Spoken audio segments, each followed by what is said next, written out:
So Castlevania Nocturne is probably one of the most watched shows this year, 2023. It's a standalone sequel to the 2017 Castlevania, and it takes place 300 years after that series and has a fresh new set of characters. But the real question is, does it live up to the hype? Castlevania Nocturne is actually based off two Castlevania video games, Rondo of Blood and Symphony of the Night. Now, I never actually played any of the Castlevania games, but I actually felt like the story was done really well. I really liked how the story revolved around all the characters, and I felt like I had a connection with all the characters as well as to the story that was being told. Though, of course, I'm sure that the story didn't follow the way the game was supposed to go, because I do play games myself, and I know that there are video games that have been turned into movies, and none of them follow the story correctly. But I just felt like even though it didn't follow the story correctly, I did feel a great connection, and I did feel the story was good. This story follows Richter Belmont, and as the name suggests, he's Trevor Belmont's descendant. Though what I like about Richter Belmont is that he doesn't start off like as a master vampire hunter like we saw Trevor, who was already a master vampire hunter from the start.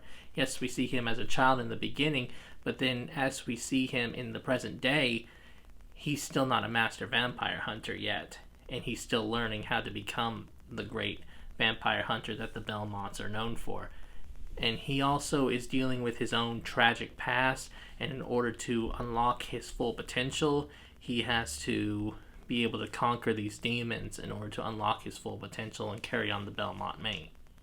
Though, I was already expecting him to be very strong, and he had to deal with some kind of obstacle, because from what I saw in the trailer, he's able to use magic too, like Cypher. So, that of course was obvious, since of course, Trevor and Cypher were of course together at the end of the Castlevania show. The one character I really liked in this show was Annette. I really liked the concept that she escaped slavery from the Caribbean, only to later find out that she's actually has the powers of her god, the god in her homeland, which is who holds the power to control Earth. So I really liked her concept and her story, that she starts using her powers to defeat evil, since she actually came and escaped from evil men. Marie and Tara were the two speakers in the show. I really felt like they were just kind of dull in a way, because I've seen the speakers, but they just seem like they are the ones that were least used. Well, mainly Tara, of course, who was Maria's mother, but I feel like Maria is supposed to have a much bigger role in the next season coming up, because there's going to be a second season. I kind of knew that before even the show hit, but the way they were using her throughout the show, I really feel like she's going to have a much bigger role in the future of this show. Now, the vampires. There are really only two vampires I really want to talk about. The first one is Ulrox. I really liked him as a vampire. He was probably one of my number two character, because he's a real three-dimensional character. He's the main foe for Richter Belmont and the main adversary he kind of has to face in the end. But he doesn't seem like a character who's actually working for the vampires, even though he's technically on their side. He's more so on his own side. So he's a real three-dimensional character that can really go any direction in the future. The other vampire I want to talk about is the main antagonist, who is Elizabeth Bathory, or based off Elizabeth Bathory. She was very, I don't know, I just really didn't like her. I just really don't have the words to say why I don't like her that much, but she just felt like she was a rip-off female version of Dracula, just like this all-powerful vampire who thinks she's above everybody. And also, I really didn't like her design either. She looked like she was 8 feet tall, like a man-woman.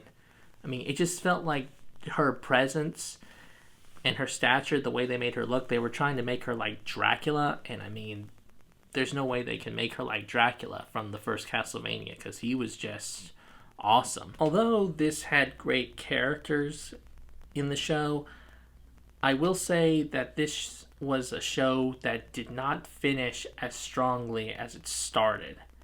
I mean, the ending I saw coming because, like I said before, I already knew there was going to be a second season before the show even dropped, because this is a show that their Netflix is going to try to continue like they did with the first Castlevania series. But, I mean, I saw the ending coming. I knew it wasn't going to end great, like, technically for our heroes. It's just something that you saw coming a long ways away from, like, episode maybe 4. You knew what was going to happen, but I mean, it just didn't finish like I really wished it would have. But like I said, they're going to make a second season, so maybe where it did end, they're going to continue it and give us a better ending, depending on how many seasons they make. The only other thing I would like to say about this show is that, of course, the imagery and the animation and artwork had its own unique taste, though Castlevania had that from 2017, so of course we were going to see that unique imagery here again in Castlevania Nocturne. Though I felt like in a lot of the battle scenes, I mean, they were great anime fight scenes. I mean, you can't really beat how they were done, but I just felt like some of the editing was kind of choppy, and I mean, they were so focused on the imagery and the artwork that when they edited the fight scenes together, it just felt like they gave us bad angles at certain parts of the fight where they could have given us better angles of the fight scenes. So, I mean, I'm hoping they fix that in the second season, because, I mean, the choppy editing was the one main thing I had a problem with. Do I think Castlevania Nocturne lives up to the hype? Both yes and no. Now, yes, I think the show was good, but I can only speak on somebody who's watched the show.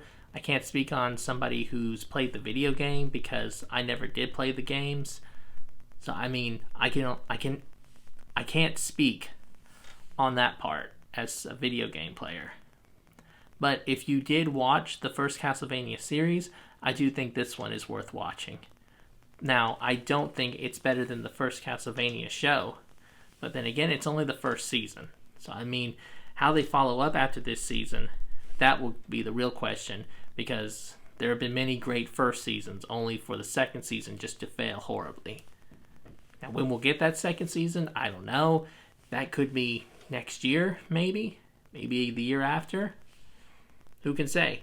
But definitely, I think Castlevania Nocturne is worth a watch.